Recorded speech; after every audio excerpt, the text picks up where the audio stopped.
remember, everybody watching at home, it's not like you're a Major League Baseball player and you got 32 teams. It's not like you have a ton of other places to go to make the amount of money. So whether you're a talent and you're a wrestler or you're an executive, I call it boxing out your pension is what I call it, where you're like, nobody's touching this for at least another 5 years. And when you're boxing out your pension, you're not actively trying to make the show better. Absolutely. Right. Yes. All right, we got a lot. And real quick, Coach, that's human nature. That's got nothing to do with Triple H. You could put anybody in that spot, bro. That's got nothing to do with Triple H. We do the same thing. Yes.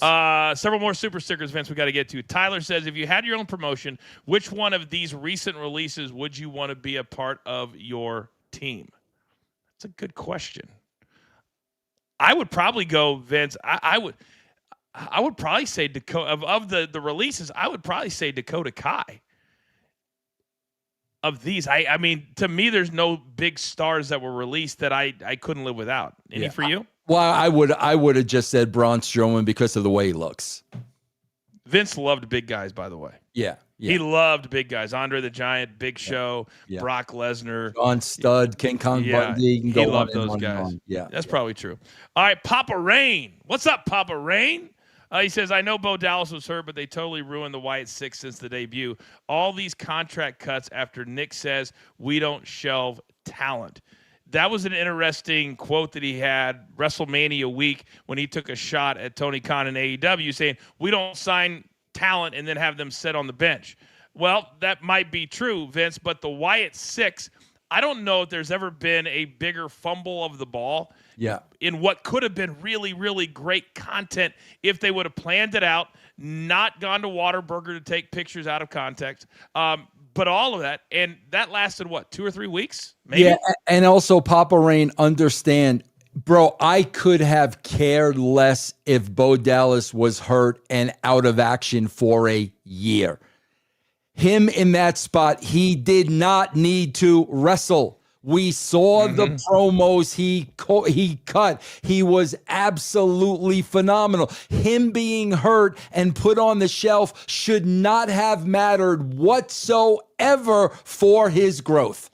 Why do you think they've completely gone away, Vince, from what we just talked about and recording future content when people are there? So I just did with PFL. We're going to be off for a month. So I spent an hour cutting videos when I was just in Orlando that they're going to roll out over the course of the next month because we have a really good digital vice president. Why do you think they've completely gone away from it? Or is there too much content that they don't have the time to think about it? Coach, I got to tell you, man, over the weekend, Coach, there's this wrestling company that really wants me to work for them. Okay, so seriously. They're kind of not a company we talk about, but if I tell you who they are, you'll know them. Okay. Throwing the kitchen sink out of me. These are indie people. And what did they say to me? Vince, all you got to do is show up one day out a month, and we'll shoot enough of you that we can use over the entire month. Bro, this is an indie company. Wow. An indie company understands Vince shows up one day, we'll shoot enough with Vince for the month. Coach, again, I have to go back to this because there's no other explanation. Laziness and planning. There's no other explanation, Coach. I saw Chelsea Green, and I'm such her biggest fan. When she lost her title, and I wish every talent would go watch what she did. Did you see what she did, Vince, when she lost her title? I don't remember. I do remember, but I don't remember. It was something. She shot 2 different vignettes on her own. One of them was she was at some monument or memorial where she was, and all these famous names were on these like kegs of whatever, and she was walking down. She's like, no. And then she found a really big star and put her own name over that star and then act like she was crying. Classic. Then she did a vignette where there's a bunch of people standing in like a tunnel with little tiny United States flags. And basically she says, this is it. My run is over. I'm no longer the United States champion. And it was almost like a funeral almost. She was dressed in all black. And I'm like, how many other talent would lose their title, be kind of in the doghouse because you openly question not being at WrestleMania on the card, and then instead of pouting about it, you turn it into content. And that's what everybody needs to look at. But then again, on the other side of the coin, Coach, what they're looking at is, if we do that, what are the ramifications going to be? Is that going to hurt us even more? That's what they're considering. God, I hate that. Because So do I, man. Oh, gosh, so do I hate I. that. So do I. All right, more super stickers. What up, Coach and Vince? Are you guys gamers? And if so, what is your favorite gaming console? Plus, I got an awesome cameo from Vince. Thank you, Casey. I play on Xbox One, by the way. Vince, do you take your cameos seriously, or do you just like mail it in and give them like 15 seconds? Very seriously, and I turn them around immediately, Coach. As soon as I get one on my phone, if I'm not in the middle of a podcast, I stop. I do it immediately. You know what I've become at Cameo? I've become the fantasy football draft guy. That's great. And this past year I did 22 drafts where they'll send me the list of names, and then I'll make I'll make a video. I feel like I need to pull a TKO though, because I'm very inexpensive, and I feel like I need to charge more. Coach. 40 Don't grand. you think so? 40 grand. 40 grand for one cameo. All right, we'll put them all together. 40,000. But Coach, it's an experience. It's not just the thing. It's an experience. It's an experience. Yes. All right. Otis Linkman says, Vince Russo, thank you so much for your work with Mask Heel, Stevie Ray, and Booker T for the title. You really showed that there's nothing wrong with having fun in wrestling. WWE needs more fun. Truer words have never been spoken, Vince. In order to have fun, though, guys, Otis, what were we just talking about? Coach, in order to have fun, you got to be on the same page. Yep. There are people in that company not on the same page, so it's probably very difficult to go to work every day and have fun. Do you think my first 5 years, so from 2000, I came at the end of 99, it was like early 20s, and I could tell you this on my kids, Vince, the first 4 to 5 years that I worked there, I could not wait to get on the plane to get to the city. It was so much fun. And because it was growth, it was going from a $100 million company to a $1 billion company.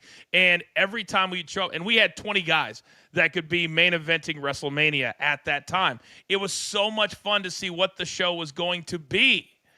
And then slowly it went away from that because of, and kind of they've morphed that into what it is today. Everybody's terrified of getting in trouble, talking behind your back. And I loved my first 5 years. Loved it. Yeah, it was like the origin of TNA. We were all on the same page. We were a new company. We all wanted it to succeed. And I said the same thing when Tony Khan started AEW. It's going to be this, it's going to be that. And Coach, I said the same thing then. Everything turns into a wrestling company, man. If you're a wrestling company, it's going to turn into a wrestling company, and that means politics. I wish they could understand that if they make a few changes over there at AEW, everything could turn around for them. It wouldn't take that much, but you got to get back to having fun and not just churning out a wrestling show every single week. Have some damn fun. Wayne's Perspective says, Triple H did his thing as a wrestler, but he should not be in the position he's in. He is overseeing the least creative era in WWE's history. I think he brings up a good point there, Vince, is that in this, I was in the room when Triple H went from wearing the blue jean jacket and the blue jeans and all of that, and he walked in one day in a three-piece suit and tie and a briefcase. And we're like, what the hell is this? And that was the day that he made a concerted effort to show this is what I want my future to be. But a wrestler's mentality, Vince, is how do I get myself over? That's where they start. They begin and end with that. So when you have the wrestler's mentality and then you put him in charge of creative, we saw WrestleMania, it was all me, but he's head of creative. I can't even imagine Vince doing any of the stuff he did at WrestleMania, and maybe he needs to take a step back, but I don't know if he would ever listen to anybody in that capacity anyway. Coach, I got to tell you, and this is a true story, before Hogan and Bischoff came into TNA, Dixie Carter offered me this contract for a lot more money that would have been above and beyond me just being creative. A lot more money. And I said to her, no, this isn't what I do. I'm not good at managing people. I don't want to be anybody's boss. I don't want to oversee areas where I don't have expertise. I am a writer. I am a producer. That's what I do. Coach, not only did I turn down the contract and turn down the money, she got hot at me. And that's how Bischoff and Hogan were hired. But guys, I'm telling you, in any walk of life, please take this advice from me. Bro, at your birth, you were given strengths and weaknesses. And as your life goes on, man, you know what those strengths and weaknesses are. God Almighty gave you those strengths and weaknesses. When you start veering outside of your lane, and here's why you veer outside of your lane, coach, and here's why they do it in wrestling, for more power. The more hats I wear, the more power I have. When you start veering away from what you do best, you're going to fail.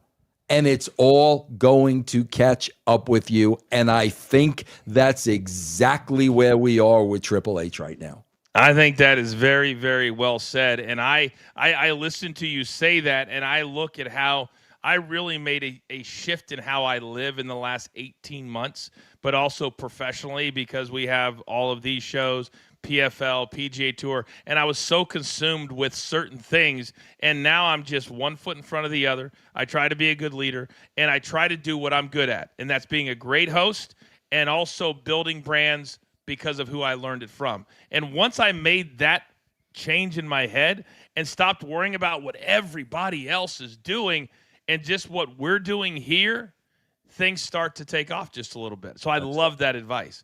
Tyler, you win the most super stickers in one show award today, and we thank you for that. Remember when Rock, Austin, and Triple H waited 3+ weeks to get the revenge on the heel? Oh, wait, that never That's such a great point, Tyler, because again, I do this all the time. Put Austin in that Travis Scott spot. You're not going to hear from him for 3 weeks? Bananas. Absolutely bananas. The only thing we saw from Austin, by the way, coming out of WrestleMania, he was on Ariel Helwani's show, and they asked him about the ATV and the little accident where he ran into the lady or the thing. And they said, what happened there? He goes, oh, it was an ATV that I was not used to driving, which means what? They didn't rehearse it. Right. They didn't rehearse it. And he comes flying around the ring, and he hits the barrier. And, of course, the woman, you could tell instantly, she's thinking, Sue, Sue, Sue. And nobody else even moved, and they were all standing there. And she goes flying back in her seat like it was the worst thing. Stop it. Yeah. Just stop it. You paid $15,000 for your front row seat. Let's enjoy Stone Cold Steve Austin hitting you with the barrier. Yeah, but can you blame her if she was looking to just get the $15,000 back? I can't blame him for that. Reimburse me. I'm trying to figure out, where was Nick Khan? Because he was out there before Austin got done announcing the attendance. Yeah. He was out there talking to the lady. So where was he at? Where was he at?